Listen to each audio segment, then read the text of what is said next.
We've recently been talking about some turn your brain off mindless fun films.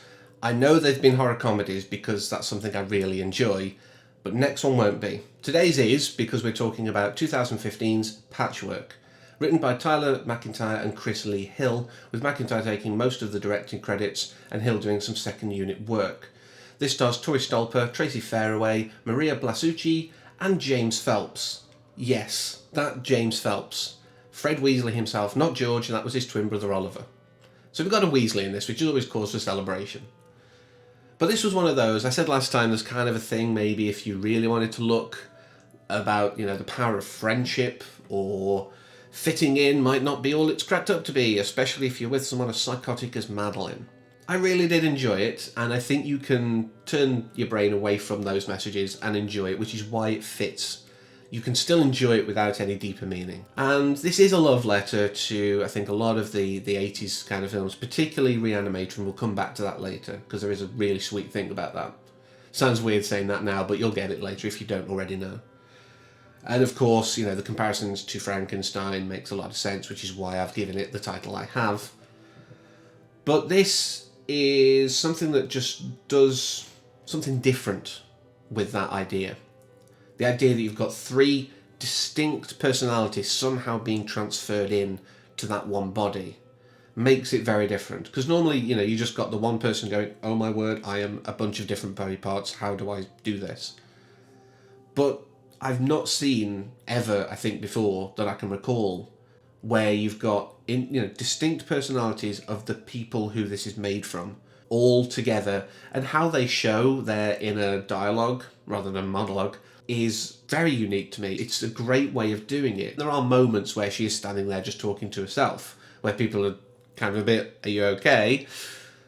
But I think for us as the audience, having it where you've got them, where they're sitting around the environment they're in and actually talking like a normal thing, it just gave, particularly the two who aren't doing the physical bodywork of the conglomerate, being Tracy Fairway and Maria Blasucci, it gave them a little bit more to do. Because otherwise they'd just be there for their vignettes and that's it.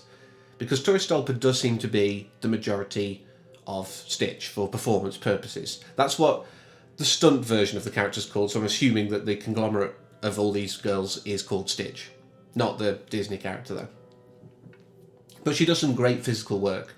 She's not quite Bruce Campbell and recently added Fran Kranz kind of level of really great physical, being able to fight against yourself super convincingly. But she does a good enough job. There are moments where, the girls are at odds with each other and she is kind of like, her foot doesn't want to move, or she's trying to get her arm to move, and she's doing it as best as she can, but I don't think she's quite at the upper echelons. But I do still think it's a worthy performance. It's a good effort, and I always praise that.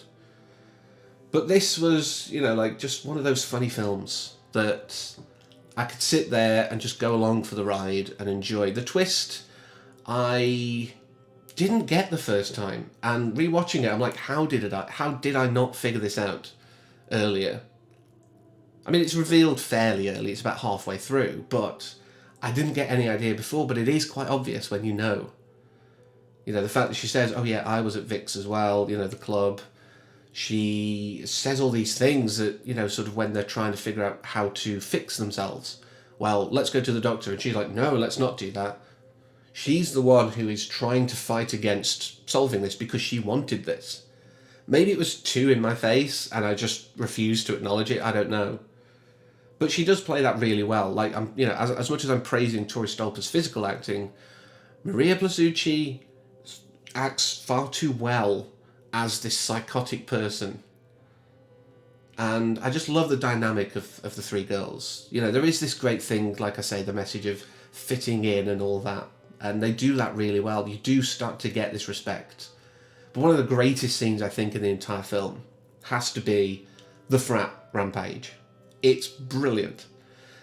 Whilst there was a moment where I was like, well, if, she's not really fully in control, and even even when they're working together, the actual fine motor control is not going to be that great. I was like, well, she's not doing that much fine motor control. There are still moments where it's kind of awkward, but the little kind of shoulder wiggle dance, that's entirely believable. That's not fine motor control. That's really quite gross motor control, perfectly within the realms of possibility.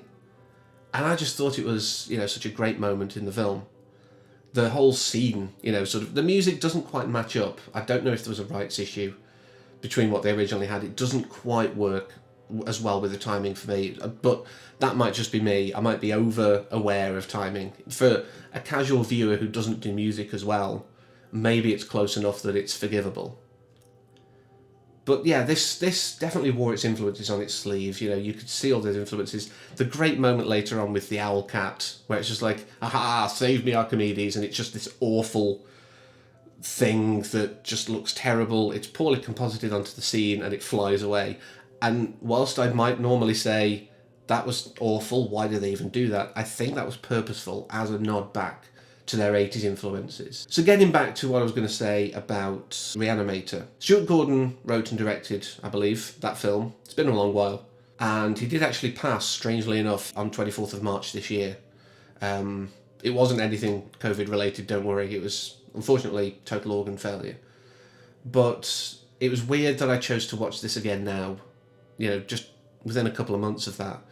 And to remember that, yes, he had very special thanks on it, because without Re-Animator, this film wouldn't have existed.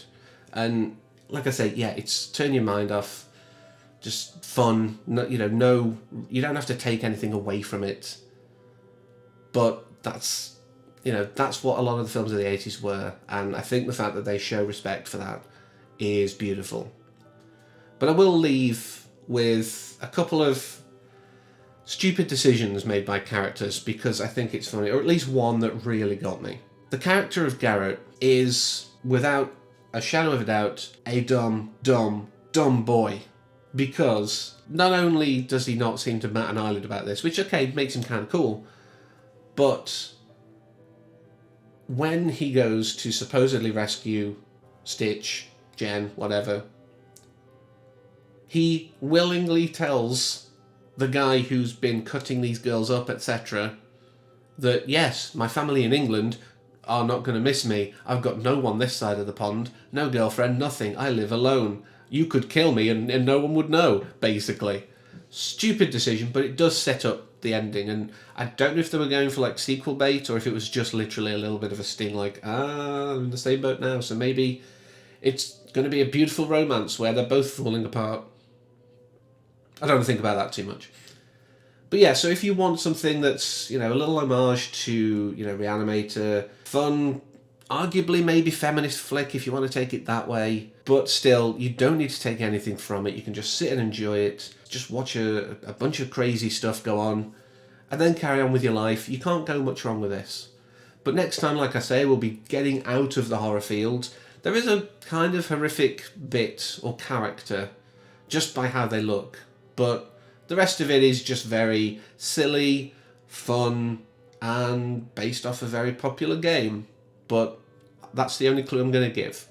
So do join me next time for that, but until then, as always, thank you for watching and take care.